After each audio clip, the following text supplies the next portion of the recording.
Irmãos, vamos abrir a palavra de Deus em Romanos capítulo 3. Meu objetivo nessa noite é dar continuidade à nossa série de mensagens na carta aos Romanos. A última vez que nós pregamos na carta aos Romanos, terminamos o capítulo 2. Hoje nós iremos iniciar o capítulo 3 e vamos do primeiro verso até o verso 8º. Romanos capítulo 3, de 1 a 8. Eu vou pedir que você preste muita atenção, porque essa passagem, ela não é fácil. Então, mantenha a sua Bíblia aberta e procure acompanhar o raciocínio.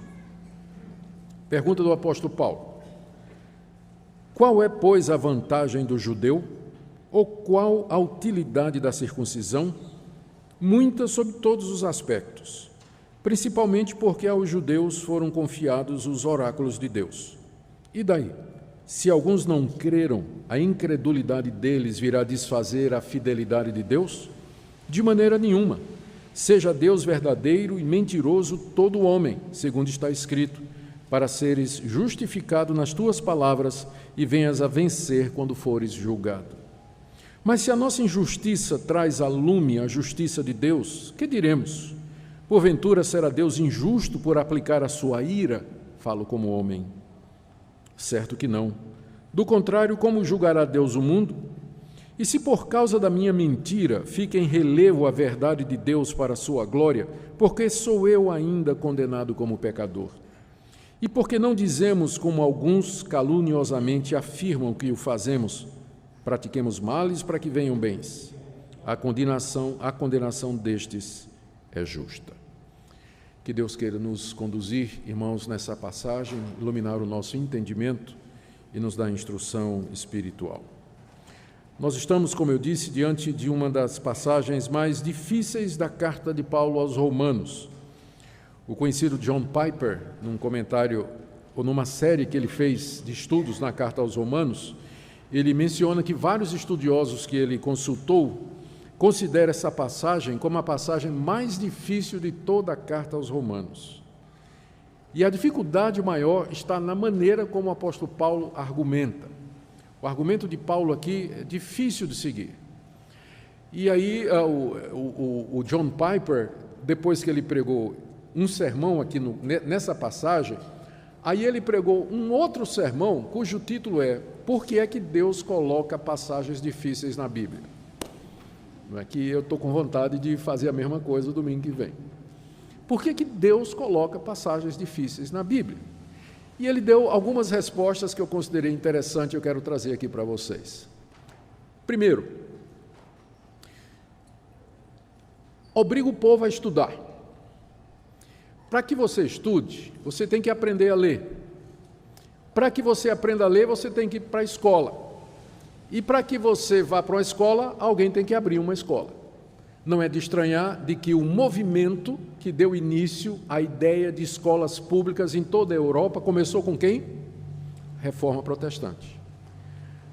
E por quê? Porque uma das primeiras coisas que os protestantes fizeram foi traduzir a Bíblia para a língua do povo. Só que, para que o povo pudesse ler a Bíblia, o povo tinha que aprender a ler. E o índice de analfabetismo na Europa medieval era coisa assim de 90%. Então tinha que ter escola. Não é à toa que a primeira escola pública da Europa foi aberta em Genebra por João Calvino. Foi a primeira escola pública da Europa. E por que os reformadores tinham tanto interesse em abrir escolas? Para que o povo pudesse aprender a ler, para ler a Bíblia. Então, passagens difíceis na Bíblia, elas instigam, elas desafiam, elas nos atraem a nos preparar para poder entendê-las. Isso provoca também a necessidade de gente treinada, porque a dificuldade reside no fato de que a Bíblia é um livro antigo, desde que o seu primeiro livro foi escrito, nós estamos falando aqui de 3.500 anos. A Bíblia é um livro antigo, ela foi escrita numa cultura que não existe mais, que é a cultura do Antigo Oriente, não tem mais essa cultura. Foi escrita em línguas que não se falam mais, o grego koiné, o hebraico daquela época, hoje em dia se fala outro tipo de hebraico, e o aramaico, que é uma língua morta. Então, Todos os autores morreram. Já perceberam a dificuldade? Se o Eliezer me manda um e-mail dizendo: pastor, amanhã às 8 horas eu vou na sua casa. Eu posso mandar um e-mail de volta para ele e dizer: você quer dizer 8 da manhã ou 8 da noite? Não posso? Mas eu não posso perguntar ao apóstolo Paulo: o que você quis dizer com os que se batizam pelos mortos? Eu não posso fazer essa pergunta ao apóstolo Paulo. Então, para que eu entenda isso, eu vou ter que estudar a língua do apóstolo Paulo, a cultura do apóstolo Paulo, os movimentos religiosos que haviam na época do apóstolo Paulo. Eu vou ter que aprender grego para que eu possa ter uma resposta. Então, o fato de que a Bíblia é um livro antigo, escrito em outras línguas, cujos autores estão mortos, numa cultura que não mais existe, fez com que a Reforma Protestante se preocupasse em preparar os seus pastores, preparar os seus líderes e os seus pregadores, porque nem todo mundo tem a oportunidade de fazer isso. A maioria de nós estaria ocupada ganhando o pão de cada dia, mas alguém precisava ser destacado, separado, para fazer esses estudos e dar respostas ao povo. A razão pela qual tem passagens difíceis na Bíblia é exatamente porque é como se Deus dissesse aqui, assim: eu vou me revelar a vocês, mas de um jeito que eu vou tirar o melhor que vocês podem dar. Vocês vão ter que estudar, vocês vão ter que ralar, vão ter que aprender a ler, vocês vão estudar a cultura antiga, vocês vão ver qual é o valor da história, vocês vão ver qual é o valor da arqueologia, vocês vão examinar o mundo maravilhoso que eu criei. Essa é a razão pela qual a gente tem a Bíblia e passagens difíceis nela. Eu achei essa explicação de John Piper muito interessante, por isso eu trago para vocês, porque eu concordo 100% com ela. É isso mesmo. Toda vez que eu encontro, quando vou lendo, eu estava até comentando com minha esposa hoje, mostrando para ela, estou lendo agora o Evangelho de João, a quantidade de interrogaçãozinha que eu coloco de lado. Vou lendo, aí tem uma passagem, aí interrogação. Eu estou esperando um dia, talvez quando as férias chegarem, eu vou sentar e pegar todas aquelas interrogações e eu vou tentar sair apagando todas elas. Porque eu não consigo ler sem entender. Eu quero entender o que está sendo dito. Então, a Bíblia, esse livro, ele mexe conosco, ele nos provoca, ele tira o melhor de nós, se você quer levá-lo a sério. E não é à toa que o lema principal da Reforma foi sola Escritura. Somente a Bíblia, ela é a revelação de Deus para nós, nos foi dada de forma escrita, de forma infalível, inerrante, autoritativa, e é nela que nós vamos ouvir a voz do nosso Deus. Hoje à noite eu queria com vocês, então, tentar entender os pontos centrais do que o apóstolo Paulo está dizendo aqui. O fato de que é considerada uma passagem difícil não quer dizer que ela é impenetrável. Nós vamos ver que dá para entender o que é que o apóstolo Paulo está fazendo, mas não sem algum exercício antes. Vamos tentar lembrar aqui o contexto, porque essa é a regra número 1 quando você se depara com uma passagem bíblica. O que é que vem antes dela? O que é que vem antes dela? Especialmente quando a passagem começa com um pois. Está vendo pois aí no verso 1? Qual é pois? Então, essas conjunções, elas ligam o que está sendo dito com o que foi dito antes. Então, Paulo está fazendo uma conclusão de alguma coisa que ele falou antes. E o que é que ele falou antes? Então, aí no capítulo 2, de 25 a 29, que é o contexto imediato, é aquilo que vem um pouquinho antes, nós vemos que o apóstolo Paulo estava dizendo, ele está escrevendo para os judeus aqui, se dirigindo aos judeus, e ele está dizendo que uma pessoa que não é judeu ou judia, ela pode se tornar judia se de coração guardar a lei de Deus. Os gentios não tinham a lei de Deus, mas os judeus tinham. Mas se um gentio no coração guardar a lei, ele vale igual a um judeu. E vice-versa. Um judeu que não obedece à lei, ele vai ser tratado como um pagão diante de Deus. Porque, Paulo está dizendo aqui, o que importa é aquilo que você é interiormente. Veja o que ele diz aqui no verso 28. Não é judeu quem é apenas exteriormente, e não é circuncisão a que é somente na carne. E no verso 29, judeu é o que é interiormente, e circuncisão a que é do coração. Ou seja, em outras palavras, o apóstolo Paulo está dizendo para os judeus, as vantagens que vocês receberam, a lei que vocês receberam, o sinal da circuncisão, isso aí não salva vocês se vocês de coração não obedecerem a Deus, a ponto de que se um pagão que não conhece estas coisas guardar a vontade de Deus, ele é mais judeu do que você, ele é salvo e você não é. E ao fazer isso, imediatamente o apóstolo Paulo já vê um judeu levantando a mão. Eu tenho algumas objeções, Paulo. Então, ele já vê um oponente imaginário levantando a mão para questionar o que Paulo diz. E o primeiro questionamento, são 3 questionamentos que os judeus certamente fariam a isso que Paulo está dizendo aqui. O primeiro questionamento é esse, então. Se tanto faz, se um gentio pode virar judeu e um judeu pode virar gentil, qual é a vantagem de ser judeu, Paulo? Qual é a vantagem, então, de ser judeu? Está no verso 1. Qual é, pois, a vantagem do judeu, ou qual a utilidade da circuncisão? Paulo está fazendo uma pergunta que ele sabe que alguém vai fazer. Ele está dialogando com um oponente imaginário e já levantando essas objeções, já para esvaziá-las, já para dar resposta. Ele está planejando ir a Roma, e lá tem uma comunidade muito grande de judeus. E quando ele chega lá, o pessoal vai fazer esse tipo de pergunta. Então, na carta, ele já está esvaziando, já está dando resposta antes. É como se ele dissesse assim, vocês na certa vão me perguntar, qual é a vantagem, então, do judeu? Para que serve a circuncisão? Para que Deus deu estas coisas para o povo escolhido? Ou então, a pergunta é mais ou menos isso. Qual a vantagem que a gente leva em relação a Deus? Qual a vantagem que a gente leva em relação a Deus, pensando com relação aos que não são judeus? Os judeus diziam isso porque eles tinham sido escolhidos de entre todos os povos da antiguidade para ser o povo especial de Deus. Deus se revelou somente aos judeus. Ele não se revelou aos assírios, babilônicos, aos egípcios, aos filisteus, amonitas, moabitas, aos sírios, não. Deus chamou os descendentes de Abraão e se revelou para eles, deu a circuncisão e deu a lei. Ora, se isso não garante a salvação, pergunta o judeu, então qual é a vantagem disso? Por que Deus fez isso? E a resposta de Paulo está aí no verso 2. Qual a utilidade? Qual a vantagem? Resposta de Paulo, muita.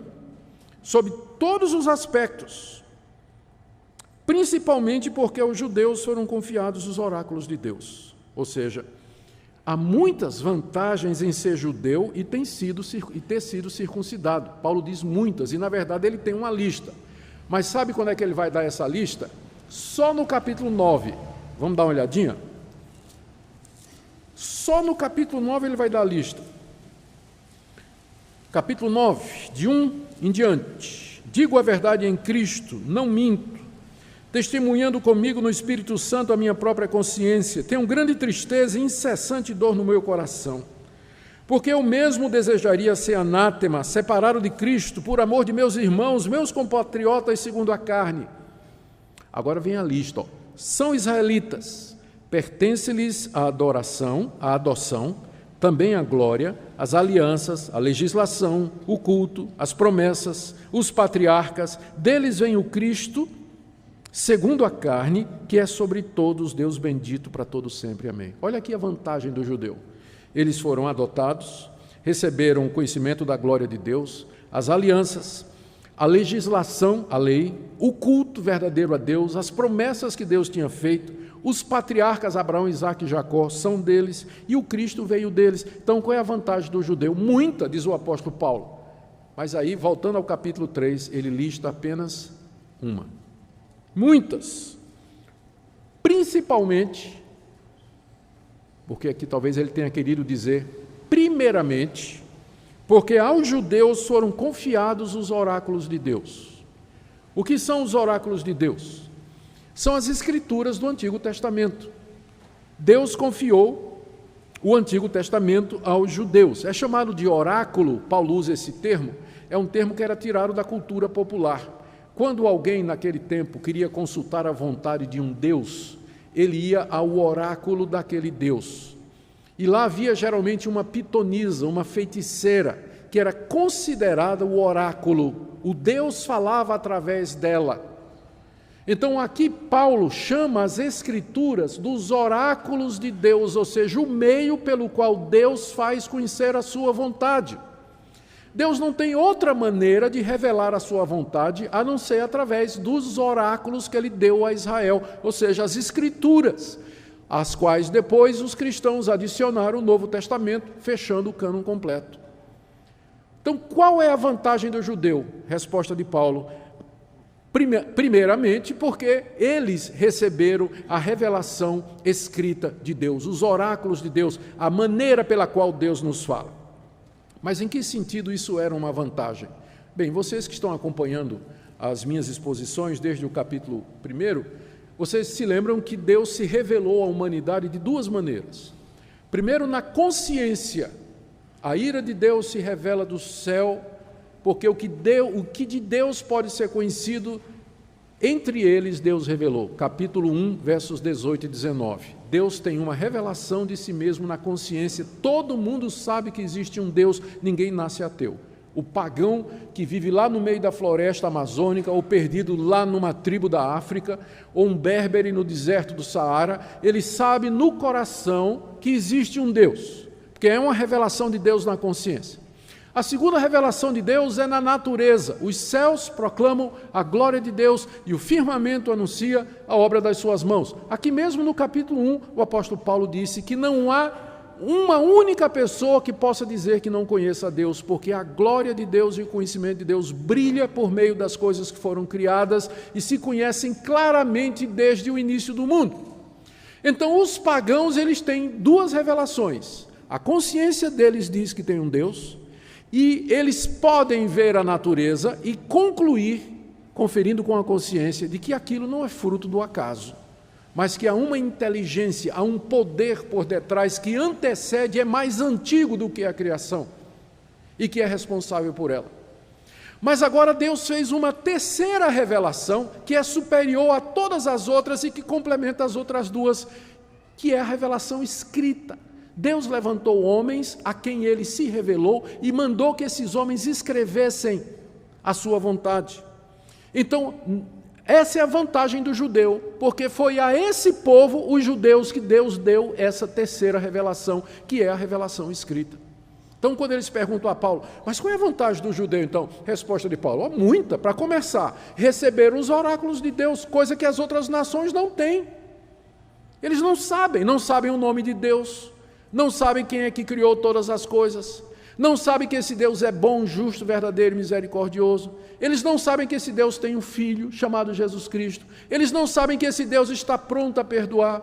Eles não sabem que Deus levantou um homem chamado Abraão, com quem fez uma promessa, ou um pacto, uma aliança, e desse veio o Salvador do mundo. Eles não sabem disso, mas o judeu sabe, porque está nos oráculos de Deus. Essa é a vantagem de Israel no Antigo Testamento sobre todas as outras nações, porque a eles foram confiados os oráculos de Deus.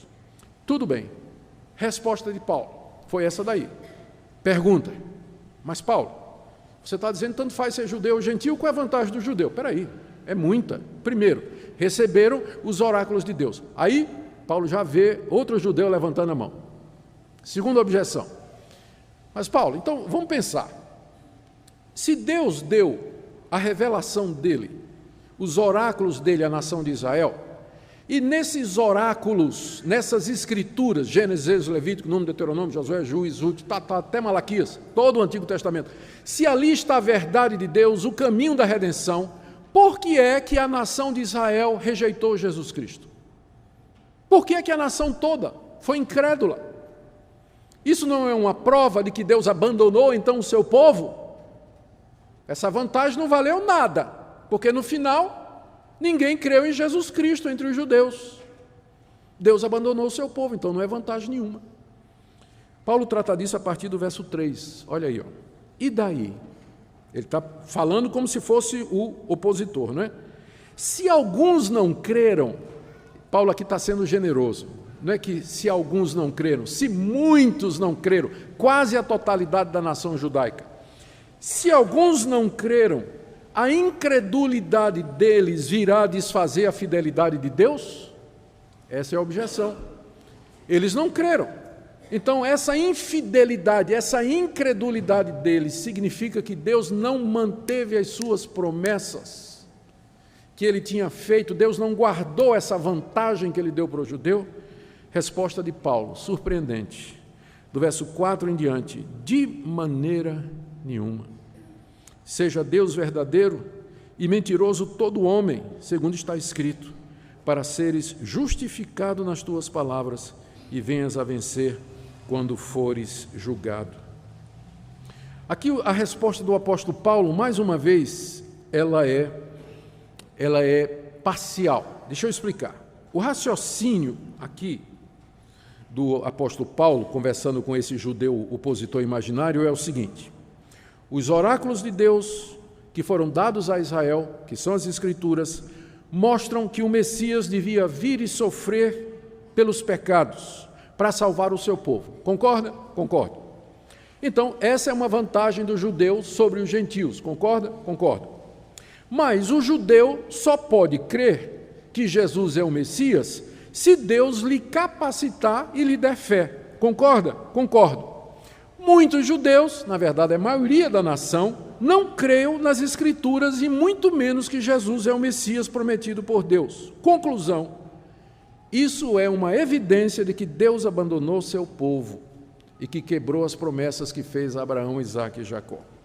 Paulo responde essa pergunta em detalhes no capítulo 9, de 6 a 8, quando ele vai dizer: mas de jeito nenhum, porque a promessa de Deus não foi feita a toda a nação, foi feita ao remanescente fiel, aos eleitos que tinha dentro de Israel. O pacto foi feito com os eleitos que tinha dentro de Israel.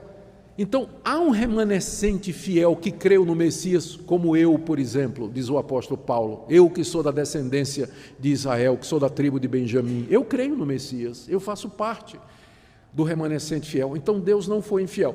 Paulo vai dizer isso no capítulo 9, e nós vamos deixar para ver isso quando chegar lá, no capítulo 9.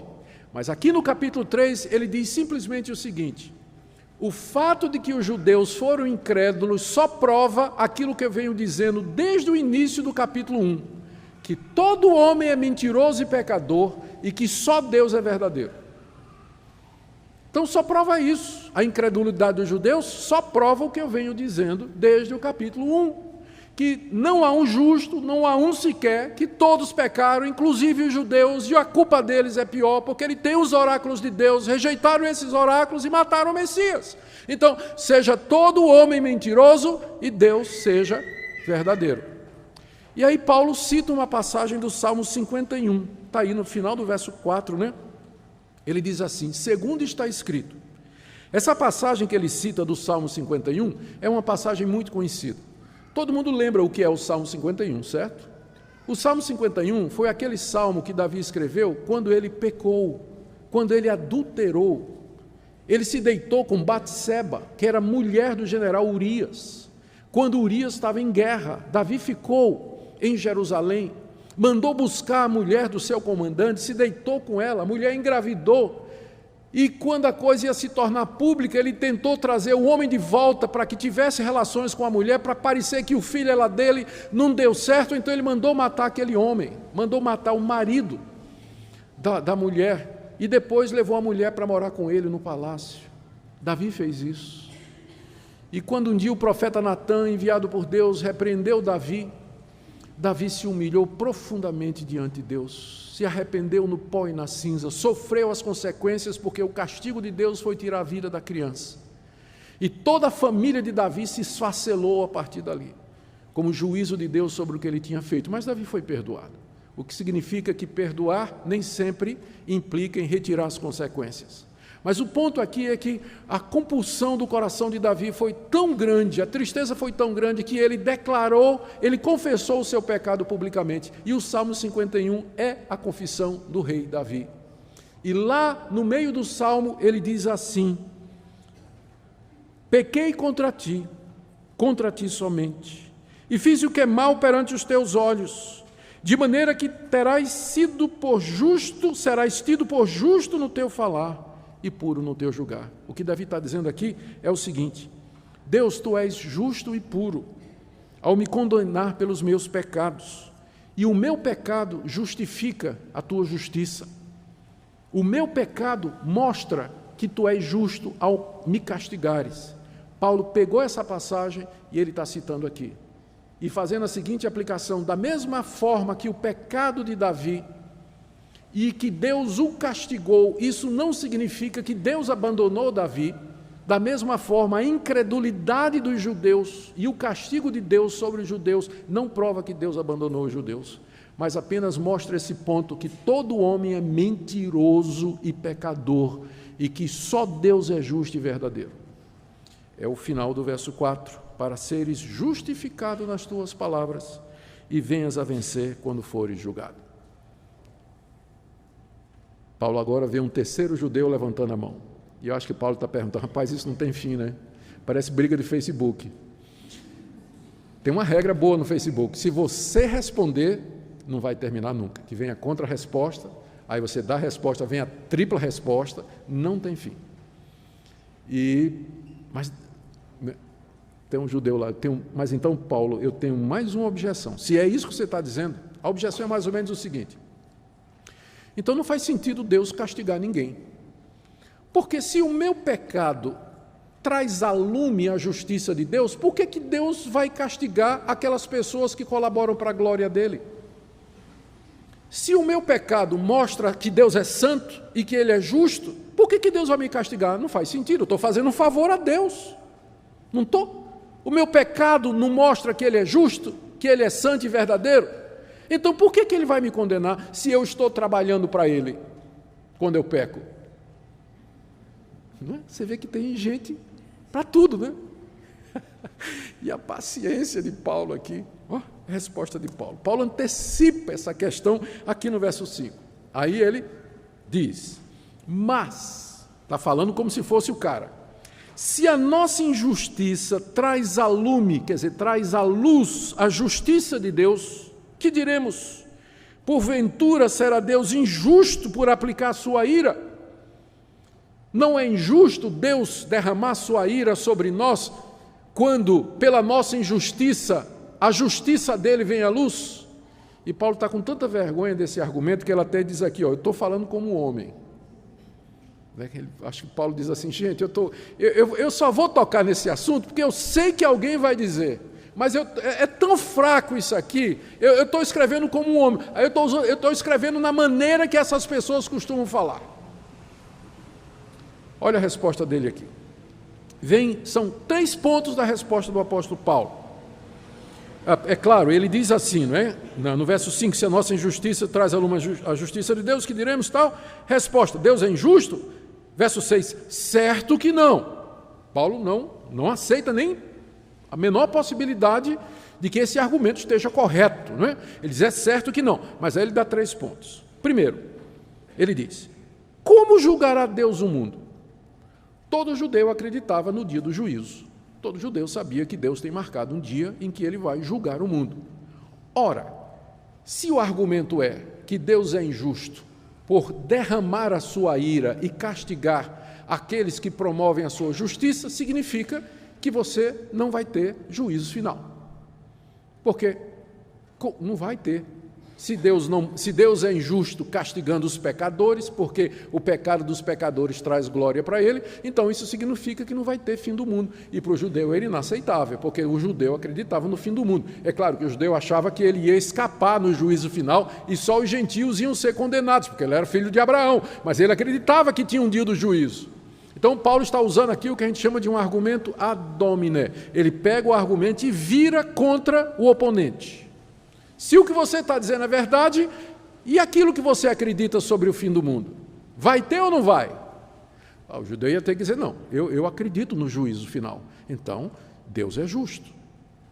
Então, Deus tem o direito de julgar. E Ele vai derramar sua ira com justiça sobre os pecadores. Segundo ponto. E aqui, Paulo vira mais outro argumento contra os judeus. É mais ou menos assim, eu vou explicar antes de ler. Paulo diz assim: vamos supor que o seu raciocínio está correto. Ou seja, Deus não pode me condenar porque o meu erro mostra que Deus é grande e glorioso. É isso que você está dizendo? É. Então veja só, por que vocês me condenam então? Vocês ficam dizendo que eu estou pregando um evangelho falso. Vocês me perseguem de cidade em cidade. Aonde eu vou, eu sou preso e vocês me acusam diante das autoridades. Já fui chicoteado, já fui apedrejado, expulso da cidade, fui preso, passei fome e necessidade. Mas então vocês estão sendo incoerentes.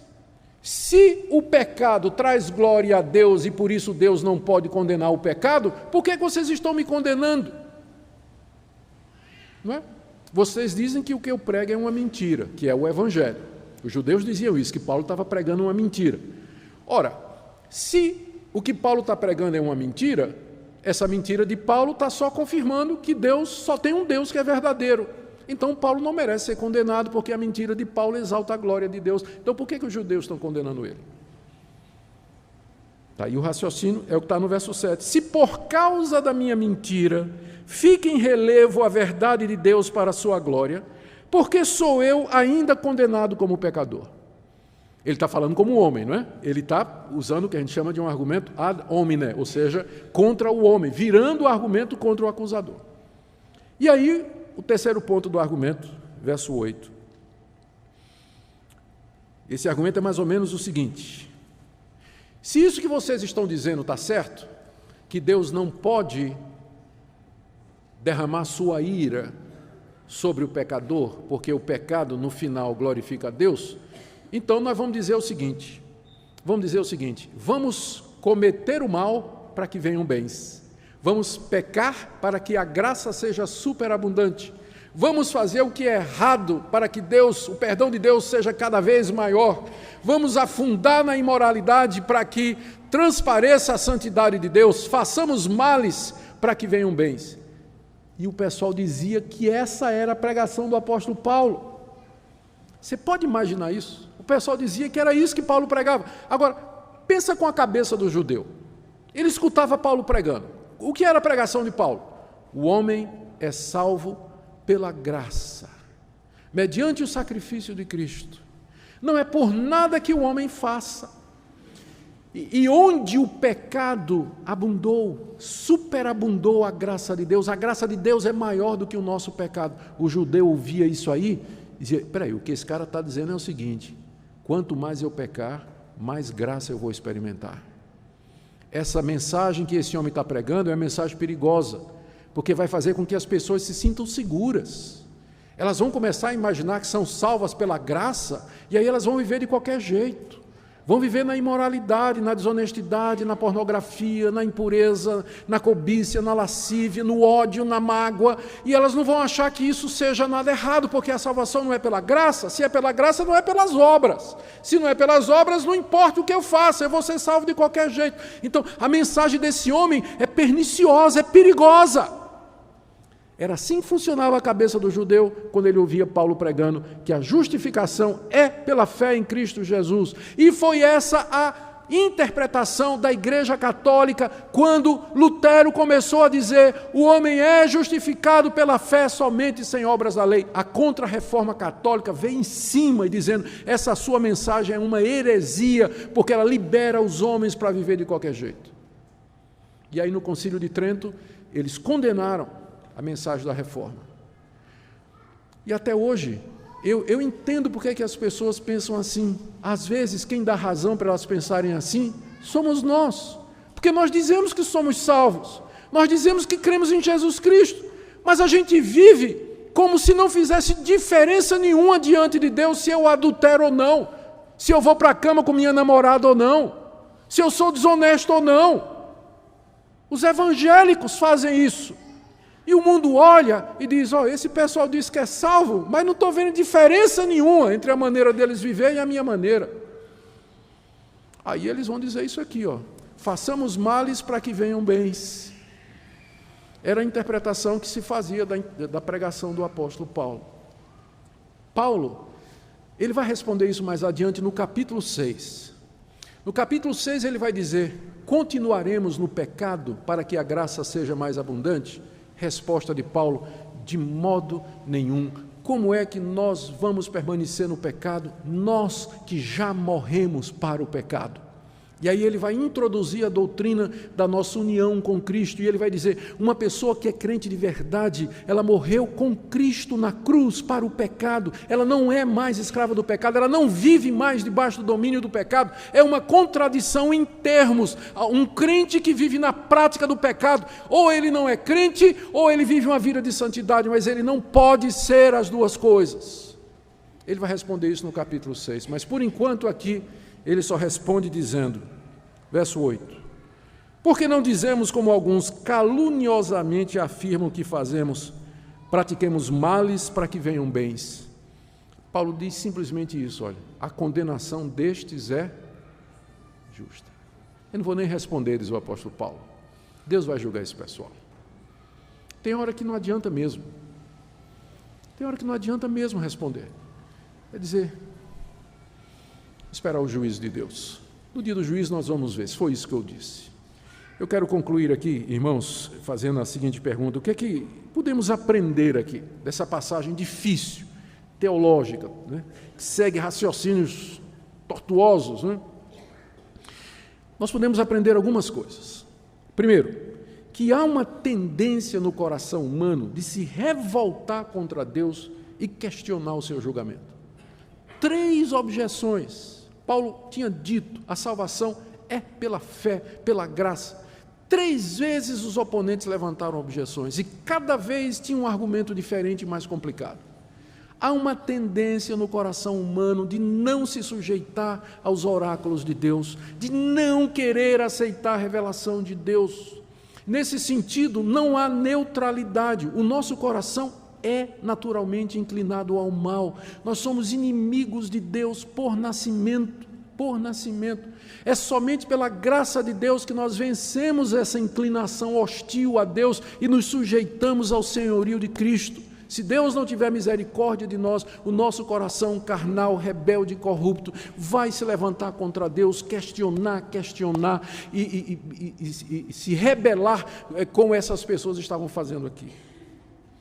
As pessoas são capazes de forjar argumentos e silogismos para justificar a si mesmas e os seus pecados. Outra coisa que nós vimos aqui, que os judeus receberam muitos privilégios da parte de Deus, isso é verdade, mas eles perderam esses privilégios por causa da incredulidade na revelação que Deus lhes deu e porque eles rejeitaram o Messias Jesus Cristo. Mas a incredulidade do povo escolhido de Deus no Antigo Testamento não mostra a infidelidade de Deus, simplesmente mostra que nós todos somos pecadores corrompidos, em comparação com Deus que é justo, verdadeiro, santo e bom. Uma vez eu vi o Paul Washer fazer uma declaração, eu sei que era uma declaração de efeito, mas eu achei extraordinária.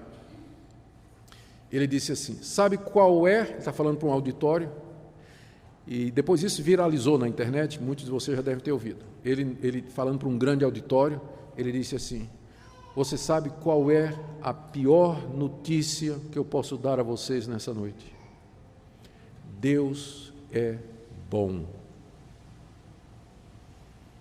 E por que isso é uma má notícia? Que eu sou mau e vivo num universo controlado por um Deus bom. Essa é a má notícia, que Deus é bom. Por que é uma má notícia? Porque eu odeio esse Deus, porque eu sou inimigo dele, porque eu não quero ser como ele, eu quero fazer o que eu quero fazer, eu não quero que esse Deus bom me ensine a ser bonzinho, eu não quero ser bom, eu quero ser mau, eu quero fazer o que eu gosto. Quero fazer o que eu gosto. Então, a incredulidade do judeu e a rebeldia dos pagãos, enfim, aponta para aquilo que nós já sabemos, que nós somos uma raça corrompida e pecadora num universo guiado, criado e controlado por um Deus justo e bom. Outra coisa que nós aprendemos aqui é que Deus haverá de julgar o mundo um dia. Um dia Ele vai trazer a juízo toda a obra. E naquele dia ele vai derramar a sua ira sobre os incrédulos, os rebeldes, judeus ou gentios. E ao fazer isso, ele estará sendo justo e verdadeiro. E ao fazer isso, ele vai ser justificado com o realce da sua santidade e da sua glória. Por isso, nós devemos rejeitar toda e qualquer desculpa em nosso coração e na nossa mente que incentive, justifique ou diminua o pecado. Nós devemos nos livrar de qualquer tentativa do nosso coração enganoso de abrigar o pecado em nossa mente e em nosso coração, sabendo que Deus conhece todos esses silogismos. Em conclusão, já tinha dito conclusão há 10 minutos atrás, né? Mas fazer algumas aplicações práticas aqui. Se você teve dificuldade em entender e compreender e acompanhar o raciocínio de Paulo, ótimo, eu também. E eu creio que isso deve ser um desafio para nós. Quem sabe você devia gastar mais tempo estudando a palavra de Deus. Quem sabe você não fica encorajado a comprar um bom comentário na carta aos Romanos, uma boa Bíblia de estudos, tirar tempo para estudar, analisar, tentar entender. O cristianismo não é somente uma maneira de viver, mas é um conjunto de doutrinas que eu tenho que compreender e crer e receber no meu coração e na minha mente. Então, é um bom incentivo para isso. Não desanime, mas procure estudar as Escrituras. Orar, pedindo a Deus orientação e iluminação. Hoje em dia, o nível de conhecimento da Escritura é muito baixo no meio do povo evangélico. A gente gasta mais tempo, e eu não sei quem foi que disse isso, foi um desses grandes aí, não sei se foi o Tim Keller que disse, que no dia do juízo o Facebook vai mostrar que muita gente não leu a Bíblia, não era por falta de tempo. Porque passou o tempo todo lá. E Bíblia que é bom, estudo da palavra de Deus, não. Então, no dia do juízo, pelo menos para alguma coisa, as mídias sociais vão para mostrar de que essa sua desculpa de que você não tem tempo é esfarrapada, ela é falsa, porque você tem. Então, é esse encorajamento aqui que eu queria trazer para vocês. Talvez aqui nessa noite haja pessoas que têm dificuldade com o conceito da justiça de Deus, fazendo a seguinte pergunta: como é que Deus pode condenar a humanidade se o mal entrou no mundo pelo decreto e permissão dele? Como é que ele condena aquilo que ele mesmo autorizou? A resposta é que a própria Bíblia, a mesma Bíblia que diz que Deus é soberano e Senhor absoluto de todas as coisas, é também a mesma Bíblia que diz, e nós acabamos de ler agora, de que os judeus são responsáveis pela sua incredulidade e que você é responsável pela sua rebelião e que Deus será perfeitamente justo no dia que Ele julgar você pelos seus pecados. Por isso, só podemos ter uma atitude diante da palavra de Deus, nos curvar diante dele, reconhecer os nossos pecados, confessar a ele a nossa iniquidade e dizer para ele: Senhor, tu és bom, justo e verdadeiro, eu sou mau, eu sou rebelde, eu sou teimoso, tenha misericórdia de mim. Teu Filho Jesus Cristo na cruz do Calvário derramou sangue precioso para me purificar. Eu quero ter minha vida mudada, eu quero ter minha vida transformada, eu quero que o meu coração e a minha mente se sujeitem ao Teu senhorio, quero me curvar diante de Ti e viver para a Tua glória. Graças a Deus que hoje à noite Deus nos dá essa oportunidade. E eu queria convidar você a pensar sobre isso e nessa noite entregar seu coração sem reservas a Jesus Cristo. Não quer dizer que você não vai ter dúvidas, elas serão esclarecidas depois. Mas uma coisa você não precisa ter dúvida nenhuma: Deus é justo e você é mentiroso. E só tem uma saída disso: é você se humilhar diante dele, pedir perdão a ele pelos seus pecados e receber pela fé a dádiva de Jesus Cristo como nosso Redentor, que Deus dá abundantemente a todo aquele que se humilha diante dele. Amém? Oremos. Ó Senhor, nós te damos graças pela Tua misericórdia. Te damos graças porque Na tua bondade e na tua justiça, enviaste Jesus Cristo para ser o nosso Salvador. Nós não merecemos nada, a não ser tua justa condenação. Nós pedimos, nosso Pai, que tua palavra nessa noite traga redenção, conversão, arrependimento, mudança de vida. Que o Senhor nos visite pelo Espírito Santo, console o coração do teu povo, traga esperança e renove a confiança de todo crente verdadeiro. É o que nós te pedimos, em nome de Jesus. Amém.